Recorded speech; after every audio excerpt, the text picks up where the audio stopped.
사실상 정광훈을 키워준 게 누굽니까? 미래통합당이고 황교안이고 여러분들 기억을 한번 거슬러 올라가 보시면은 한기총의 대표회장이라는 정광훈이 이제 그 기독교교회 지들 개신교계 원로들끼리 모여가지고 황교안을 만나던 시점이 있어요.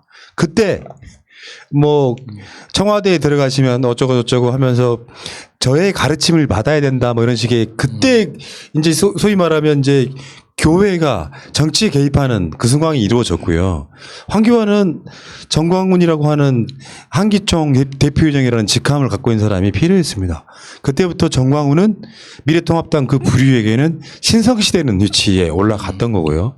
그렇다 보니까 이번에 행사장에 미래통합당에 홍준표랑 이름이 아주 비슷한 네. 홍문표 그런 사람들 많죠. 지금 정치인 중에 홍표로 끝나는 사람, 홍익표도 있고, 홍준표도 있고, 홍문표도 있고, 홍문표는 미래통합당 거기에 사무총장 됐던 사람이에요.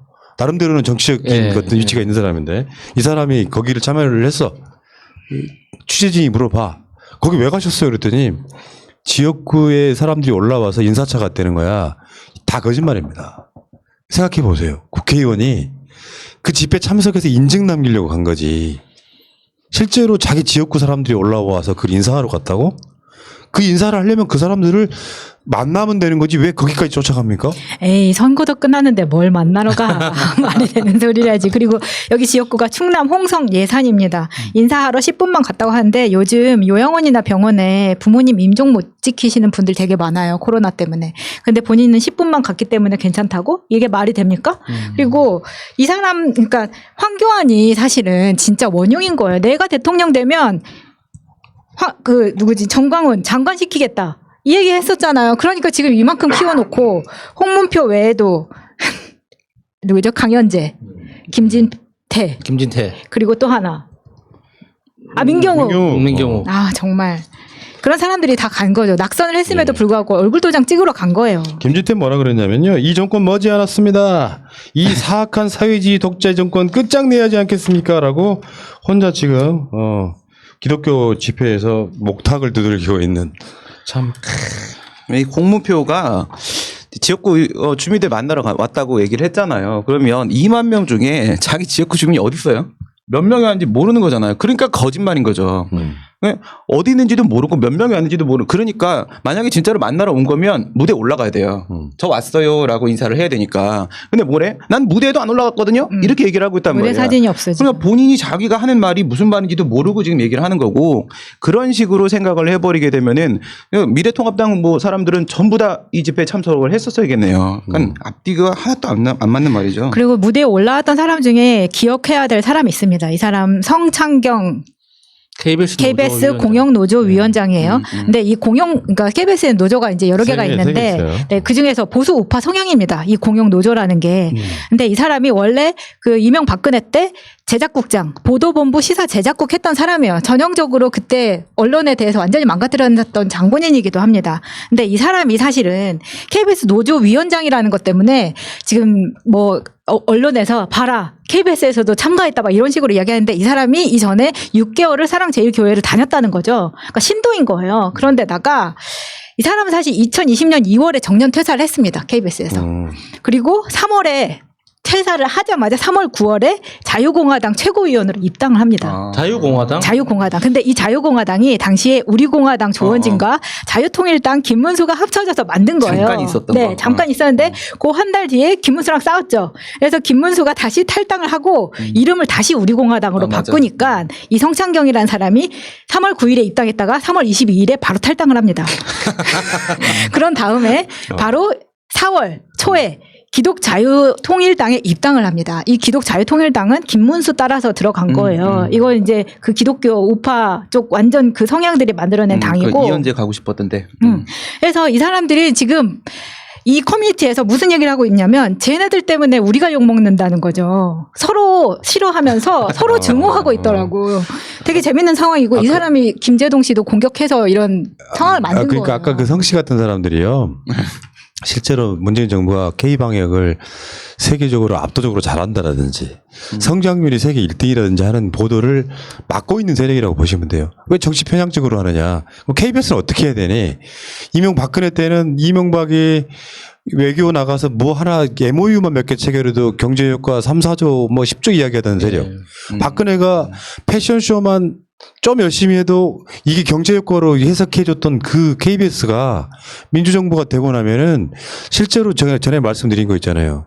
KBS 정도 되는 방송이면 한국판 뉴딜 같은 것이 나오면 정밀 분석을 해줘야 돼요. 왜 그러냐면 이 세상의 모든 행정행위를 쇼로 보면 세상에 아무것도 안 이루어져요. 국가의 근간을 이루고 있는 정책들에 대해서는 KBS 같은 방송이 해줘야 되는데 정치적 중립성만을 강조하다 보니까 이도저도 못하는 상태로 갑니다. 우리가 보기에 되게 열받아하는 게 그런 거잖아. 그런 상황들을 이런 세력들이 만들어가고 있는 거라고 보는데 문제는 이제 미래통합당 이따가 다시 미래통합당의 문제를 다시 이야기하겠습니다만 전광훈에 대해서는 저는 이렇게 봐요. 전광훈이 지금 그렇게 집회하고 이러는데 오늘에서야 위기의식을 느끼는 거죠. 미래통합당 입장에서. 일부 정치인들 한두 명이 정광훈하고 이제 거리를 둬야 된다, 잘라내야 된다고 얘기하고 있긴 하지만 우리는 정광훈과 황교안과 미래통합당을 한 몸으로 보는데 뭐. 물론 세력이 다릅니다. 여러분들 생각해 보시는 것보다 왜 다르냐면 전광훈한테는 자기의 일종의 자기가 벌어들인 수익이 필요한 사람이에요. 네. 그렇기 때문에 공적인 이름을 얻으려고 미래통합당 등의 황교안 등을 무대에 올리는 방식으로 해서 이 오피셜 공식이라는 느낌을 갖고 싶어 했던 행동을 했던 거라고 보시면 될 것 같고 근데 어쨌든 정광훈은 구속돼야 된다는 메시지가 지금 미래통합당에서 한두 명 정도는 나오고 있는데 문제는 하태경은 정광훈은 구속해야 되지만 이해찬도 일벌 뵙게 해야 된다. 그게 무슨 말인가 해서 처음에. 네. 그러니까 이제 말하자면 이런 거지. 박원순 시장 장례식은 괜찮고 정광훈의 집회는 안 괜찮냐? 이런 모자란 논리를 펴고 있는 거예요. 하태경이 많이 아파요.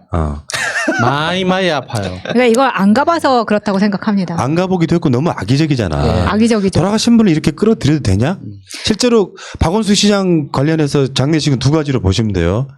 그러니까 거기에 분향소에 오셔가지고 분향했던 분들 다 거리두기하고 마스크 네네네. 아주 한 명도 입으시 필수적으로 썼고요. 그리고 공식 장례식도 장례식장 상황을 보면 의자를 띄엄띄엄 앉혀놓고 위에 무대에 올라가신 분까지도 마스크를 쓰고 발언을 했던 그 차이가 분명히 있다는 그 말씀을 꼭 드리고요. 하태경의 이런 논리면 우리나라는 선거도 하면 안 됩니다. 지금 다 미국이나 프랑스처럼 완전히 셧다운 해가지고 다 그 모든 국민들 집안에 그냥 꽁꽁 묶어놔야지 이게 안전하다는 논리밖에 안 되는 거죠. 그 우리 4.16 총선 때 확진자 하나도 안 나왔고 네. 박원순 시장 장례식 추모식 때 확진자 하나도 안 나왔어요. 네. 그런데 보시다시피 그 밀집된 집회 안에서 지들끼리 뭐 도시락 싸가지고 까먹고 막 난리를 치면서 이미 확진자가 확산된 상황을 이걸 어떻게 비교를 합니까? 말이 안 되는 거죠. 그러니까 지금 하태경이 많이 아프기 때문에 급하게 지금 신경안정제 처방이 필요합니다. 예.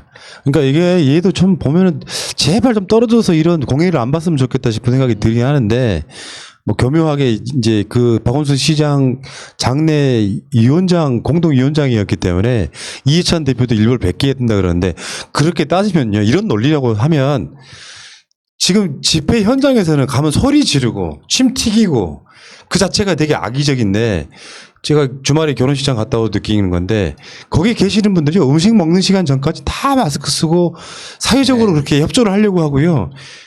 그러니까 입장하는 것부터 다 발열 체크를 하는 여러 가지 상황들과 지금 현장에 가면은 광화문에 집회 나온 사람들 발열 체크합니까? 지들끼리 따닥따닥 둘러 앉아가지고 도로에 앉아가지고 음식 처먹고 있어요. 그러면 그게 어떻게 앉을까요?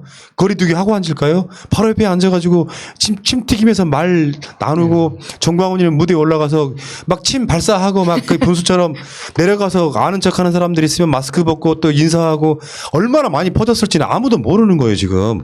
이렇게 되고 지금 아예 연락 두절이라고 하는 약 700명 가량의 사람들은 전국으로 흩어졌을 거 아니야. 예. 이 사람들이 어떻게 이걸 더 확산시킬지는 아무도 모르는 거죠. 이걸 어떻게 박원순 시장 장례식과 연결을 시킵니까? 정상적이 아닌 인간이지. 그러니까 이게 우선은 통제 관리가 되면은 상관이 없는 거예요. 뭐 아무도 모이지 말라 이렇게 해서는 사회가 운영될 수가 없는 거거든요. 통제 관리가 되면은 가능한 것이고 우리 박원순 시장 연결식이 그렇게 통제 관리가 잘 됐던 가장 모범적인 사례입니다.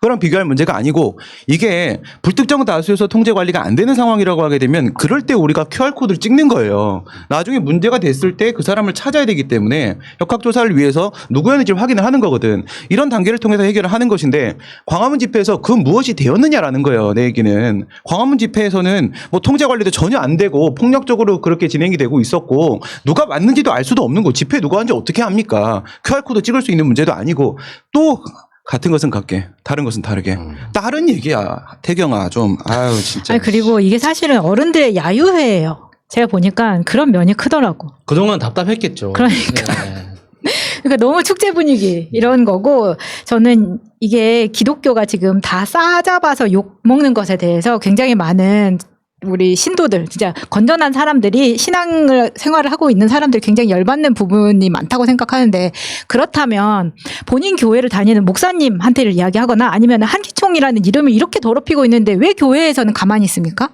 저는 교회가 우리나라에서 우리나라 인구가 5천만이라면은 4천만이 교회에 등록돼 있다고 하는데 그 정도의 사람이 있으면은 이거 자성의 목소리를 낼 수 있는 거잖아요. 언제까지 전광훈이 저렇게 난리를 치도록 그것도 소수의 몇 개 교회에서 저렇게 난리를 치고 있는데 전체가 욕먹는데도 가만히 있는 거는 공범이기 때문입니까? 아니요. 근데 그건 좀 안타까운 면이 있어요. 분명히 이제 뉴스 매체 중에 뉴스앤조이라는 그러니까 기독교계 뉴스도 있거든요. 거기서는 좀 진보적인 색채를 가지고 있기 때문에 전광훈 목사에 대한 비판을 굉장히 강도 높게 해요. 취재도 하고. 그리고 그 여러 그 교회, 그러니까 한기총을 제외한 나머지 세력들이 모여가지고 계속 성명서도 발표하고 이게 보도자료도 뿌리거든요. 근데 언론에서 안 받아주는 거예요. 아니 근데 언론에서 안 받아주는 것도 괘씸하지만 교회는 온라인으로라도 예배를 보는 사람들이 있거든요. 네. 그러니까 정확하게 그러니까 나오지 말고 온라인으로 봐주세요 해가지고 사실 주말에 아침에 보면은 유튜브 실시간 탑에 다 교회들이에요. 그러니까 그게 억울한 거라니까. 잘하는 사람은 잘한다고 뉴스에 안 나와요. 뭔가 나쁜 짓을 해야지 뉴스에서 다뤄주니까. 이게 언론의 이게 아이러니라니까요. 새날이 뉴스에 안 나온 이유가 그거구나. 그렇죠. 너무 잘해. 잘하고 있으면 잘하고 있다고 뉴스로 안 보내줘요. 아니 그 이야기 하다 보니까 그 김부겸 무법 나온 거를요. 그 TV 그러니까 조선일보가 일단 받아쓰기 시작해가지고 한 15개 정도 언론이 냈던데 이제 김부겸 의원이 이 윤석열한테 이제 나무란가 요걸 주로 썼는데 골 때리는 게 뭔지 아세요? 지금 우리는 새가 날아든다라는 공식 명칭을 안 써요. 새날이 왔기 때문에 새날을 바라고 새가 날아든다에 숨겨뒀던 의도를 지금 방송할 때는 유튜브 새날 이렇게 해야 하잖아요. 근데 사실 팟캐스트로는 나가지도 않았어. 그 윤석열 거는 그 기사가 났을 때. 근데 나오지도 않았는데 조선일보가 팟캐스트 새가 날아든다에 김부겸 의원이 그러니까 출연해가지고 뭐 윤석열을 디스했다 이런 식의 내용을 쓰더라고요. 그럼 어떻게 알았어요? 가짜 뉴스잖아요. 그거 유튜브로밖에 안 나갔는데, 그러니까 유튜브하고 팟캐스트하고는 유튜브는 생방송 위주고 팟캐스트는 녹음을 해서 오디오로 듣게끔 나가는 시스템이 완전히 다른 거야. 저쪽에 나가지도 않았는데 그렇게 보도를 내더라고. 그러니까 가끔씩 그렇게 나가긴 하는데 새날이 워낙 잘하니까 뉴스에 안 나와. 그치? 그렇죠. 실제로 YTN이나 새날이나 유튜브 실시간으로 보는 숫자는 우리가 더 많을 때도 있거든요. 예. 많아요 대부분. 그렇기 때문에 지금 방송 보시고 계시는 분들은 구독해 주시고요. 좋아요가 너무 모자라서 더 이상 방송을 하기가 힘듭니다. 그러네요. 배가 고프네요. 네. 예.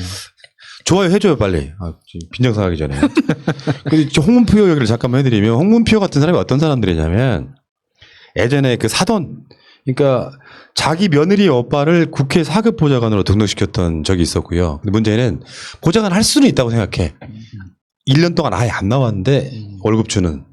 그리고 이 사람이 나중에 2012년에는요 피감기관의 연구 보고서를 베껴가지고 내 정책 자료집이라고 발간한 사람이에요. 그런 놈들이 저쪽에 있고 정광훈을 내치지 않는 이상, 그러니까 정광훈이라고 하는 그 극우 세력을 내치지 않는 이상 미래통합당에 아무리 쇄신해봐야 아무 의미 없어요. 자, 그 이야기는 여기까지 하겠습니다.